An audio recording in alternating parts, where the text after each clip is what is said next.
was not my intention to spy on Senator Marcoleta. No?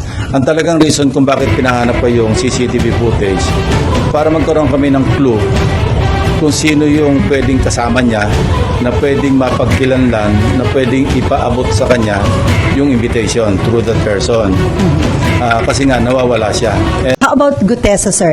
May info na ba sa whereabout niya? Kasi di ba sabi hindi siya mahanap? Yun nga eh. So, walang balita kay Gutesa. And that's the reason why, I thought of reviewing the CCTV of September 25. It was not my intention to spy on Senator Marcoleta. No?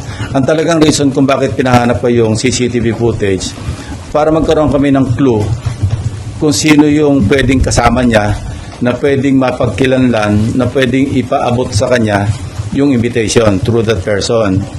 Kasi nga, nawawala siya. And we need him to sew up yung kanyang mga na-testify na earlier, or kung meron siyang mga additional na documents or ebidensya to back up his claim, no?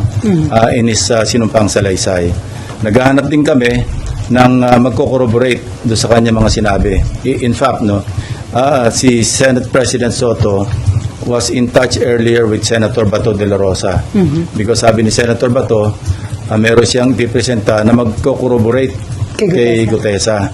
And I just thought na baka yung si Paul or yung Mark na minention. But nung kinumusta ko kay Senate President, sabi ko, natatandaan ko may sinasabi si Senator Bato, why don't we pursue that? No? Kung po pwede niya maipresenta kasabay sa hearing sa Friday. When he checked, sabi ni Senator Bato, ang balita niya, mukhang nag-join up na kay Gutesa. Kay Congressman Saldico sa Europe. So baka And we're still validating, kung yun ang sabi eh.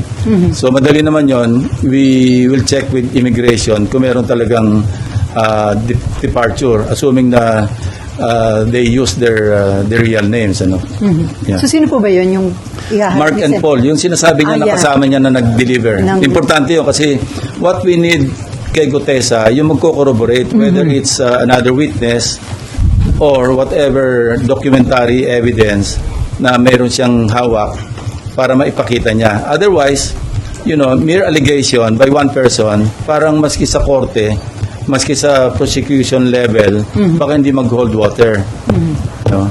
So hindi ho kayo mag-stand up yung kay Gutesa na... Sa ngayon, sa tingin ko, being an investigator for so long, pag alam kong ganun lang, isang salita lang sa isang tao, mahirap tumayo.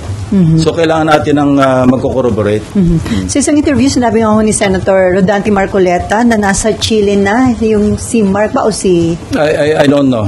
Ang pagkaalam ko lang na nag-join daw, sabi ni Senator Bato kay Senate President na sumama na raw kay ex-Congressman Saldico. Pero sir, plano nyo rin po bang patawag? Kung may information si Senator Marcoleta na nasa Chile, tingnan natin. Basta anything that can really sustain yung lahat ng mga testimonies so far revealed sa mga hearings na nakaraan, we should go there. So kasama po ba yun sa plano talaga ng Blue Ribbon na ipatawag yung sila Paul and Mark ba? Yeah, kasama. Especially Gutesa, para makita natin kung meron siyang mga supporting documents.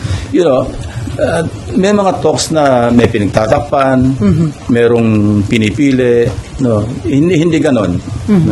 Maski sa pag nag-resume ng hearings, walang magbabago. Doon sa naunang direction ko noon bilang chairman, na where the evidence leads us, we'll go there.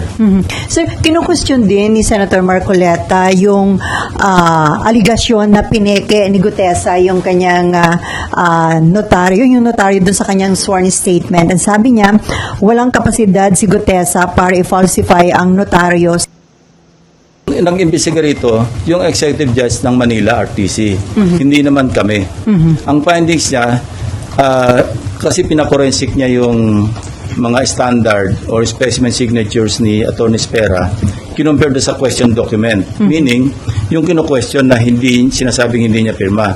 Hindi nga nang batch eh. Hindi naman kami yung nag-conclude doon, kundi NBI plus yung Manila RTC Executive Judge.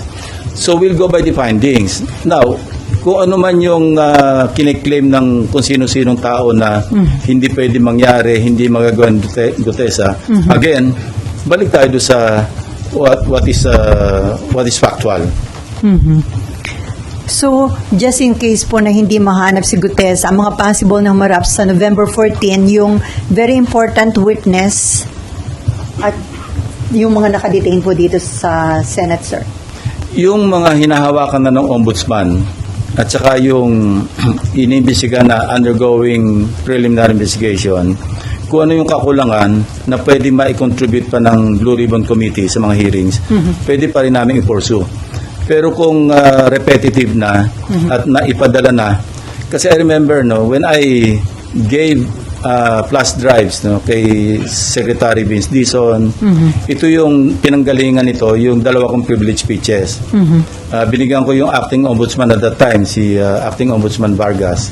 Binigyan ko si dating ICI advisor Mayor Magalong. Binigyan ko si Secretary Vince Dizon. Sabi ko, kompleto na yan.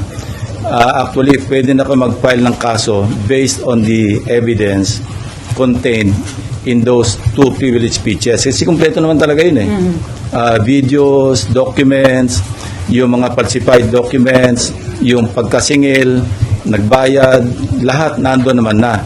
So, I'd like to think na nakatulong yon. Kaya naka-ready na sila mag-conduct ng preliminary investigation. Katunayan, Bulacan saka Oriental Mindoro nga yung Basis. inuna nila, di ba? So, but we're not stopping at Bulacan and Oriental Mindoro.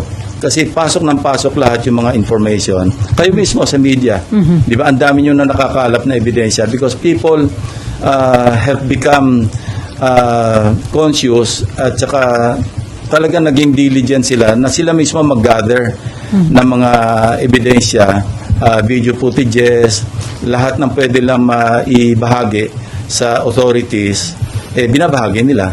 So maganda yung kinalabasan din ng awareness ng mga tao kasi lahat na involved. And kaya hindi natin nga binibigyan sisi at in-encourage pa nga natin na mawala yung galit ng mga kababayan natin para talaga masustain yung effort ng government to really get to the bottom of all these issues, all these anomalies, at para mapanagot talaga yung dapat managot. Otherwise, kailan naman ulit ito? After 5 years? After 10 years?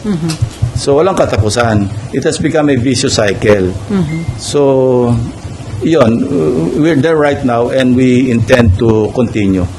So, yung iba na nakapag-testify, kung repetitive lang din, hindi na po paharapin. Yeah, pwedeng hindi na paharapin. At kung pwedeng naandyan sila, pero kung ang sasabihin nila, nasabi na nila, what for? Parang lang yun, redundant na. Si Senator Erwin Tulfo, yung Vice Chairman ng Blue Ribbon Committee, nirequest na po ba niya na i-issuehan ng subpoena duces tecum yung ledger na mag-asawang We Diskaya? intend to issue subpoena duces tecum kina Mr. and Mrs. Diskaya para malinaw yung kanyang tinestify na may mga 17 congressmen na nakatanggap ng mga kickback. Importante yon kasi matatahi talaga at mapapalakas yung ebidensya doon sa kanyang tinestify. So, dapat ma-invite po ulit mag-asawang Diskaya? Yes, nandiyan naman si Curly Imbitahin din namin si Mrs. Diskaya at kung ano yung kanilang mai-contribute pa patungo doon sa kanilang nauna ng sinabi na may mga congressmen na involved.